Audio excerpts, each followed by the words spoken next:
Or you. Are you happy? You. Or I'd get like old penguinz0 yes, live stay streams. far away. Wait, what the fuck? Away from Pokemon tournaments. Yeah, turn the I have autoplay, but I don't watch YouTube that as much. quickly as you can, Buster, because that I'm a is an big YouTube environment guy. where joy and whimsy goes to die. The win. Reminder. Champion for himself and your 2026 Orlando champion! Incredible series from Firestar, pulling out all the stops, all the Pokemon, taking us to a decisive Game 5. Could not have asked for anything else. Pokemon judges are literally the fun police. That is the entirety of his celebration after winning this tournament. He sets his headset down and gives one pump, then shakes his opponent's hand. I get more animated when my Uber Eats gets here. Like, that is about as tame a celebration as you can possibly fucking find. That is the epitome of sportsmanship. He's happy, he's emotionally won, but he doesn't become, you know, over the top with it. You know, he doesn't stand on the chair and slam two beers together like Stone Cold Steve Austin, or start butt-chugging brewskis or something, you know, saying fuck you to his opponent and say, get out of here, pussy, lean over, give him a wet willy and an atomic wedgie on the way out. Nothing. It is pathetic that these dorks, these greasy, stinky losers, punished him for that. But what's even more... What? You have a 5-second delay again. No, no. Chat. Type 1 in chat. Yeah, no delay. More pathetic is that they're standing by it, and that's why I'm talking about it again. There's a delay. They released an official statement where they've all come together in their fucking stink cloud, their fucking fart fumes, and decided that the council of judges was correct in this point. I didn't have your stream live. Okay, but even if you had one of the delays, because I'm on the wrong server on purpose, because when me and Icon are on the same Twitch server, I lag. Like we get bottlenecked because it's just Twitch thing, I guess. And then they it's also like max bit rate, reinforced another ruling where they punished another Pokemon player, this time in the TCG, who celebrated early, maintaining that they did deserve to lose that as well. These fucking Pokemon judges suck major ass. I think it is irrefutable. This evidence confirms that there are you not allowed no to celebrate if you win? And I'll get it. twerps on this planet than Pokemon judges. If you want to avoid a fate like that, you right now need to fix the stink. So go to usecheeky.com and get the best soap in the universe. The queso bar just launched. Here's the Pokemon Play Team's official toilet paper. At the recent Pokemon Orlando Regionals, 2 instances of penalties being issued during streamed matches have created questions within the community about celebrations. They're illegal. You're going to jail if you show any emotion at an official Play Pokemon event. I'll sum it up for you. Spoiler alert. Play Pokemon has reviewed each instance and would like to provide more information. In the first, during the Pokemon TCG Swiss Round 13 match, the tournament headphones were removed and were thrown onto the table on top of cards and damage counters, putting the TCG game state in disarray before additional game action could be taken to complete the game. A match loss was issued for the disruption to the game state and not playing out the final sequence to the game. I didn't cover that one, but I'll briefly show you what they're referring to there. Wow! 2 cards! Rips it off the 6 cards! Are you kidding me here? Makani... Basically what happened is he drew the win condition. It was checkmate at that moment, but he celebrated before finishing the game. Well, that's absolutely valid then. What? So he put his headphones down and it moves the cards around. So they viewed that as throwing the game into disarray. It fucking annihilated the game state. It was all ruined. It's Guys, if my opponent makes a mistake and I have checkmate in chess and I don't play the fucking move and I celebrate, if I don't do the move, I lose the game. What the fuck? It's completely kaput. So they issued a game loss for it. This one was a bit more divisive. Some people think that this is an outrageous ruling. Others think it makes sense because he didn't actually finish the game before doing that. I personally think this one has the most wiggle room to be justified because he didn't finish it out. It would be like in chess, if you have the checkmate, but then you fucking slap the chessboard before you actually finish the checkmate. That would be improper. So I do understand that to a certain degree. You guys but I think a match loss is a bit overkill. I feel like this could have been the first warning because it didn't ruin the game. The game literally is over from that moment, there is nothing that can be done, as I understand it, in the current meta there. So it was over. He just needed to finish out the sequence. So I don't. To me, I think a game loss is a little extreme. That could have been the first warning there. And according to the player, 2 separate head judges told him that he was given a match loss for throwing his headset down and being dangerous. Not a single judge told him that he was given the game loss for disrupting the board state, and then wasn't given the chance. I'm telling you, there's a plot at Nintendo or whatever, Pokemon or whatever, where some people want this tournament to happen because it's cool for them, and some people don't want them to succeed, right? And they're sabotaging themselves. Like, they don't give a shit. They don't want to act like they give a fuck about this. They don't give a shit. Like, let's be honest. To appeal these the tournaments are ruling going nowhere. either. Like, So, bro, please. To me, it does feel far more cutthroat than it should. And then it's the most Soy Max, egregious is obviously what happened with the Pokemon Go celebration, where the game was completely over, and in a very mild celebration, which I've never even heard about a tournament till now. I mean, I guess. I wouldn't even use the word celebration. To me, a celebration is like what you see in the end zone in the NFL or in the college football, where you get a touchdown, you spike the ball, you hit some of these maneuvers right here, like the "Where's my hug at" or something like that. Bust out the fucking Gangnam Style, maybe. That's a celebration. What he did was the most, like, normal, like, oh, I'm happy moment doing this. Like, even Pokemon characters do that. They do more than that, mind you. But that's like literally the bare minimum of being like, oh, I won. And they're calling it excessive and unsportsmanlike. And they're standing by that decision. I mean, is there any prize for this shit? In the second instance, during Pokemon Go Grand Final, we'd like to share some information which may not be known to the broader community. Prior to the final game incident, during Game 1 of the Bracket Reset series, a player was issued a warning for the action of hitting and shaking the table during gameplay. Actions such as these can have a negative impact on the experience of participants and disturb the match in progress.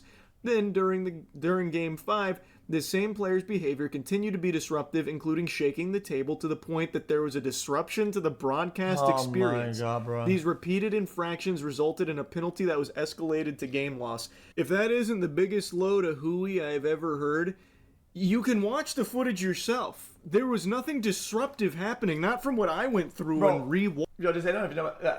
Every time there's any card things or like people buying cards or scalpers, it's always like the shittiest humans.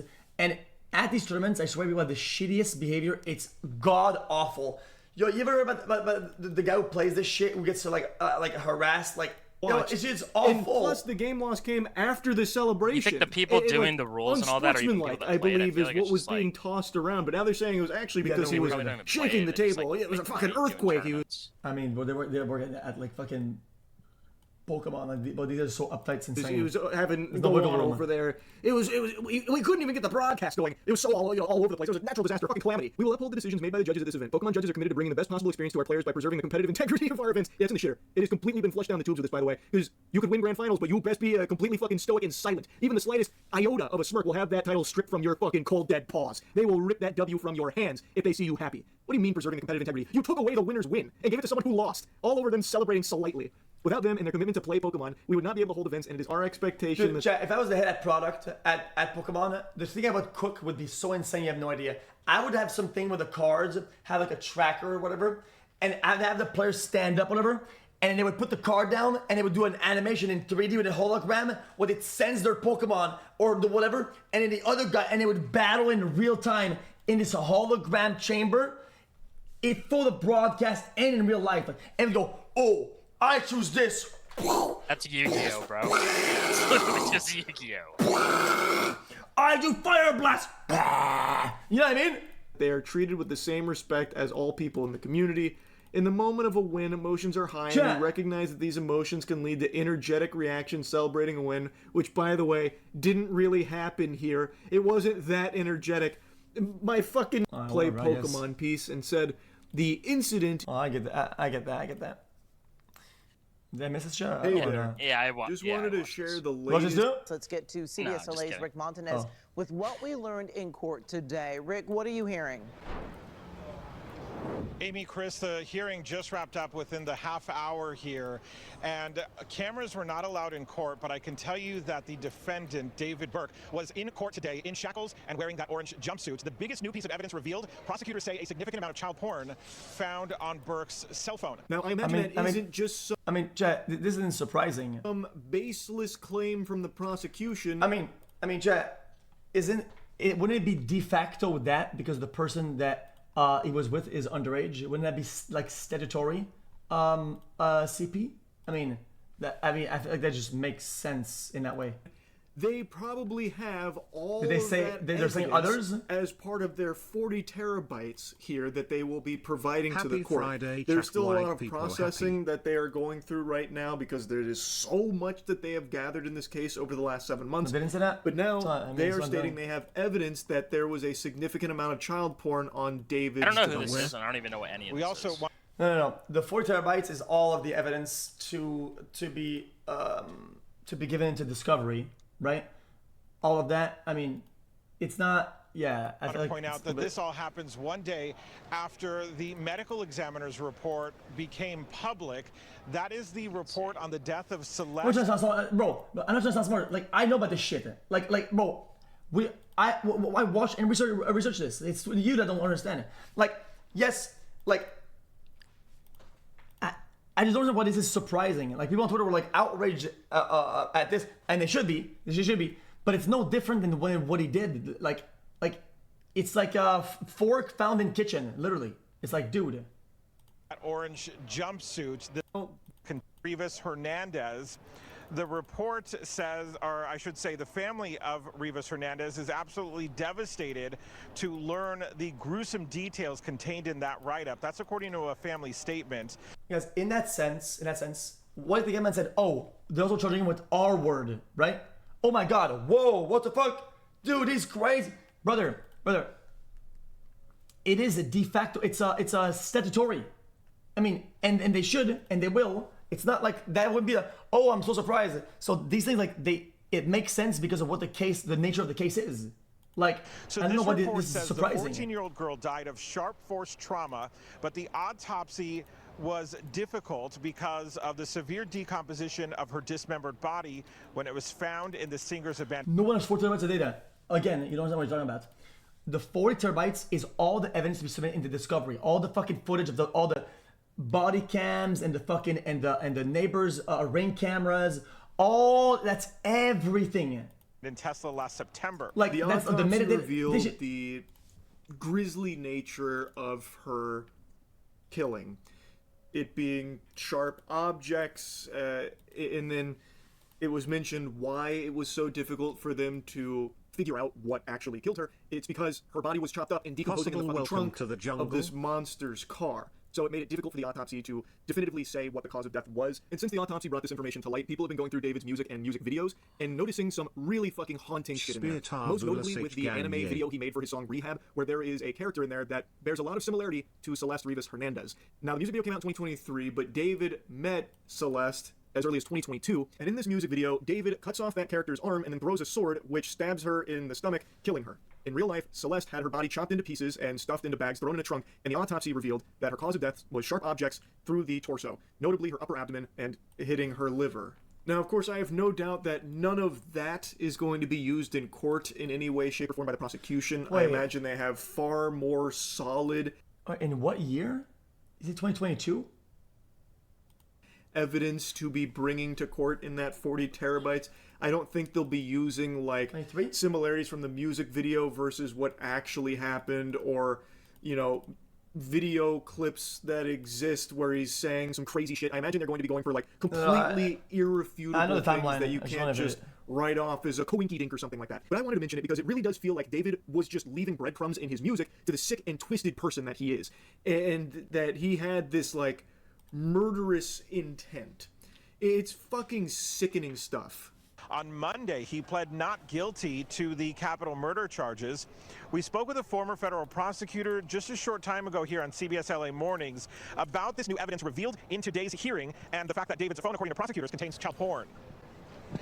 And obviously, we don't know if it's Celeste Rivas's images and videos or something else, but that is a significant offense. Obviously, it helps prosecutors prove the sex crimes, the lewd and lascivious, Penal Code Section 288, but it's also a separate crime in and of itself, and it's certainly the possibility that the feds even step into this case because they typically will prosecute these types of child pornography cases. It is extremely serious, and this is new information that's been brought forth from the prosecution here. And the fact that they are bringing this as evidence in this case must mean that they have irrefutable proof that on David's device, he had that material.